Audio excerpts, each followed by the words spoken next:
Hi, this is Tino with Music You Can See. I'm here with Rocky Athas, lead guitarist for John Mayall's band. Hi, Rocky. Hey, how you doing, man? Oh, good. How long you've been? This is about 8 years you've been with John Mayall? Yeah, actually 7. We'll start our 8th year. Well, I'm not real sure, but pretty soon. And there's about 5 albums? Yeah, and we've got a DVD also, live in London. Okay. Shot at Leicester Square, or Leicester Square, however they say it.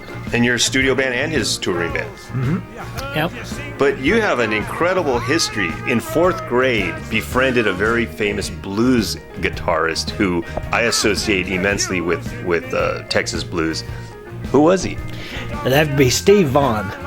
That's how I never called him Stevie. It was always Steve. You were in a talent show playing. You did a monkey song? Well, I was in the 4th grade and Steve was in the 5th. And he was sitting on the front row because, the talent show happened. Everybody got to get out of 3rd period. So they said that I could play, and I brought my amplifier up in a little red wagon to the gig because I didn't have, so I had my amp back there and my guitar in the wagon, pre-truck days, I guess. Sure. I was doing 3 Monkey songs. Actually, I was doing 2 Monkey songs and 1 Beatles song. Steve was sitting on the front row, and I'd never met Steve. And at the end of it, I was all nervous and everything, and I had my goofball hat on and whatever, those John Lennon hats. Okay, yeah. And he said, "Hey, I play guitar."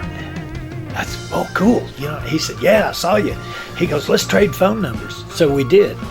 And from that point on, we were like best of buddies in grade school, junior high, and early part of high school. My sophomore year, he had quit, I think around midterm. He was a junior. I was a junior, and he would have been a senior at that time. And he left to go to Austin, Texas, and play with his brother in a band called Storm. And that was with Jimmie. Yeah. And he was, and Stevie was playing bass for him, right? Yeah, for a while. Maybe that answers how he played the heavy gauge. Yeah. I don't know if he bent those, though, Right. Yeah, that was a lot of fun. We had a lot of fun growing up. We used to go to jam sessions. And he was a year older than you. Well, actually, our birthdays are only about 6 days apart. Interesting. He's 6 days older than I am, but he started a year before I did. Wow. So did he borrow from you? You borrowed from him? Was mutual? Well, that's interesting because what we used to do, including Steve and a couple of other Oak Cliff guitar players, we would all get together and get together like at a drummer's house. It didn't matter if you had a bass player or whatever, and we would all just start jamming and show each other licks. And the only things that we ever played on was like shuffles, blues, slow blues, and then maybe change a shuffle up. And we'd like David Brown was another guitar player. He was kind of a local great, and he would be playing for, I don't know, forever. And then they go, "You take one." So, and I'd take one for a long time, and Steve, "You take one." And that's how we learned to play. And that's just really when the blues jams are the same way. And we could do that all day. If somebody did a cool thing, like it was Stevie Ray that showed me pull-offs, because he had picked up on a song called Just Boogie by Jeff Beck and Yardbirds. Mm-hmm. And man, I could not figure out that lick, that diddly diddly diddly diddly diddly. It's simple now, but not when you were first starting. Oh, he goes, "That's easy. Watch, you just pick once and go bin-a-land." I went, it was like, he said Jimmie he picked that up from Jimmie. Wow. Yeah, he always said Jimmie was his favorite guitarist, which I thought was kind of cool. That just made me jump leaps and bounds once I knew how to do pull-offs. But yeah, that was really kind of neat, being childhood friends and stuff. And being at childhood friends at childhood jams, did you ever think that, gosh, 40, 30 years from now, we're going to be doing this for money? No. No, but that's what happened. Yeah. But to be honest with you, we just were having fun. Right. But we wanted to be good. That was our main goal, is to sound good, because if you sucked back then, everybody let you know it. Sure. Because Oak Cliff we don't pull any punches there, and if somebody wasn't any good, you didn't let them in your circle. Wow. You know what I Really? mean? Yeah. Because it kind of hurts the ears, you know. Don't let a what's his name come, please. You know. We had a lot of fun doing that. We really did. A whole lot of fun. So then Stevie Ray goes to Austin and you know, Bowie and the whole thing, and then where does your career go? Where do you go from Well, there? it's interesting because I went to see Steve play at what was the name of that place? It was State Fair Music Hall. I got backstage. I called him during the day. He was staying at I think it was the Greenleaf Hotel. He said, "Yeah, come on out." And it was just me and him backstage. There was nobody else. He gave me a big hug and he goes, "Man, look at my new watch." He goes, "I bought that." And I said, "Wow, you're really doing good, man." And he told me the story of how David Bowie transferred his number, or he gave his number, something like that, on a napkin. And, you know, just the rest, it just started happening. And that Chesley Milliken guy, I believe, worked with the Stones and got Stevie's band to play at that Rolling Stones private party. And then the rest is history. Yeah. Nile Rodgers produced, I think, the album, probably one of the top albums of that decade. Absolutely. Yeah, it's something else, man. We just lost Bowie. You went on to Black Oak, Arkansas. Yeah. Well, I had a band. Before your solo albums, correct? Oh yeah, I had a band from Texas. Well, we had gotten signed to Capricorn. We went out and recorded the album, and a guy named Phil Walden was there to produce it. And we had a couple of the guys from Three Dog Night. I had Joe Shermy playing bass, the old bass player with Three Dog Night. Right. And, Floyd Sneed was yeah. Floyd Sneed did percussion, but he didn't play drums. Okay. Wow. And they helped us with the project to pull it off. Small world. And this is before Stevie and them got their record deal, or anybody really. So we signed with Capricorn. A very funny story. We finished the complete album. And, you know, we're celebrating on the airplane, going home, having a great time. Come to find out, then everybody dropped off the earth. I was asking my manager, "Have you heard from Phil at all?" He goes, "Man, I know this sounds weird, but every time I try to call him, there's just no answer." Finally, I got a call from our manager, and he said that, "You're not going to believe this, that Capricorn just went out of business. They went belly up." Wow. And so we were like, "Well, is our album coming out?" He goes, "There's no label." Oh, my God. And that just let the gas out of our tank. Sail, man. yeah. We just couldn't deal with it after that, you know. Wow, the what a lightning. letdown. And that was early on in your career. Yeah, it was very early on. Probably, well, it was way before, you know, Stevie got his deal. But Sure. we just lost momentum, and everybody just kind of went their separate ways. And I was asked to play guitar with a band, you know, Black Oak, Arkansas. Jim Dandy called me. I still don't know how he got my number. Anyway, he had seen me play somewhere before. He was in the crowd and went, "Well, you'd be perfect." And called me, and it was perfect timing. And so I went and played with those guys, did several albums. I've got 3 of the songs written on their greatest hits that I wrote. Yeah.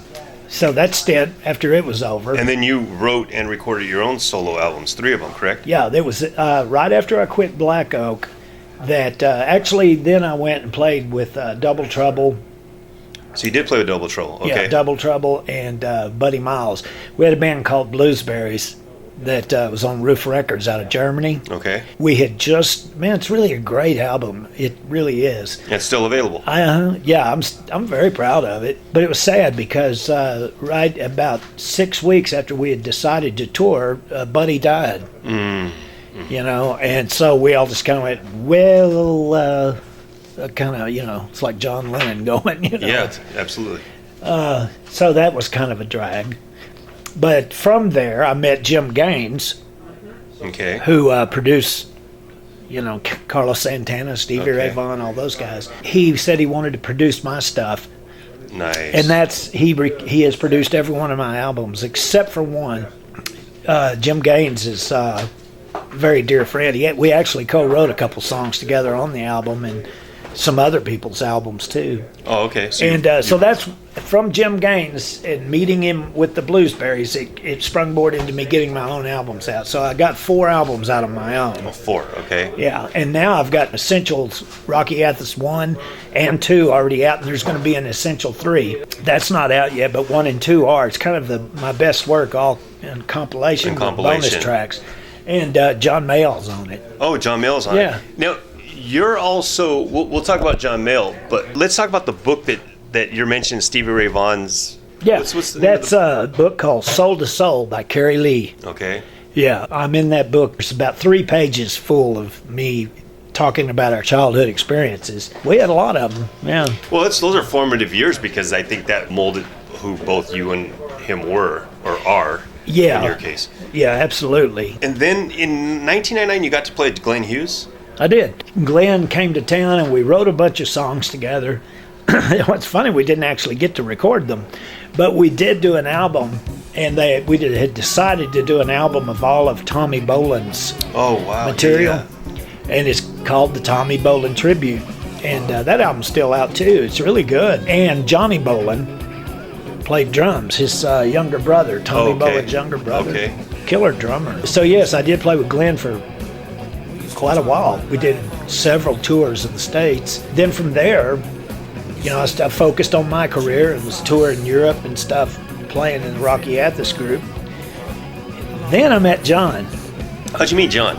Well, it was really weird. I played a gig in Dallas. John was there. I opened up for John. Okay. And we really didn't say 2 or 3 words, together. Really, I said, hello, really nice to meet you. You're kind of a legend.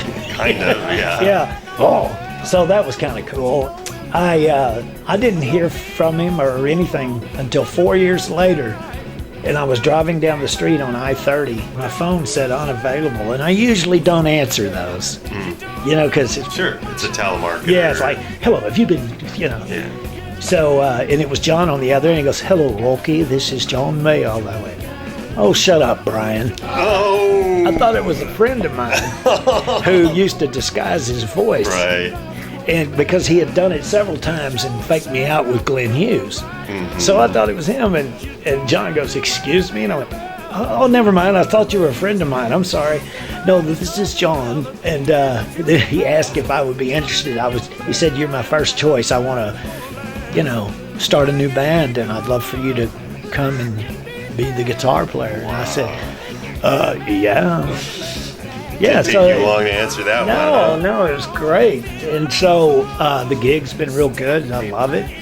Like we're doing a new album now. So that's how we met. But I thought it was kind of interesting that when the phone rang, I don't ever pick up unavailable calls. What if I wouldn't have picked it up and I better call that other guy.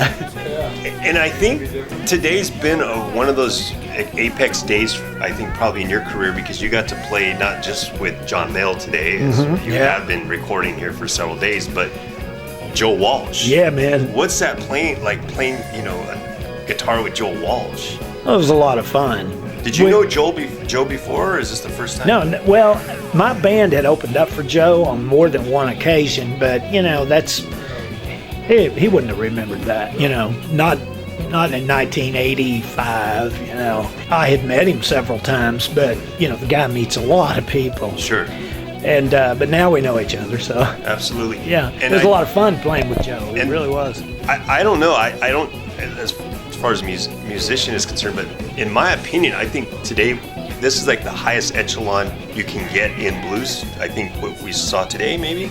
Well, I'd like to think that. I think John sits right there. I don't think goes up any higher after that. Yeah, it's a real honor to play with John. I love it. Yeah, and I heard Joe bust your chops a little bit in there. No, he was saying. He goes, "I'll follow you." So he said, "Make me play better." In other words, kick my ass so I'll do better. I said, "Well, that's no problem. I'll do that." Wow. And so he was firing me up and firing himself up, kind of like us, like football players, when they go, absolutely. Come on, let's go. Iron sharpens iron. Yeah. Brings up the best in each other. Yeah, so it was cool. I thought that was neat. You got it on picture, didn't you? Yeah. This is Tino with Music You Can See. We've been talking with Rocky Athas. We're at the John Mayall recording sessions. He got to play with Joe Walsh today. What an amazing day.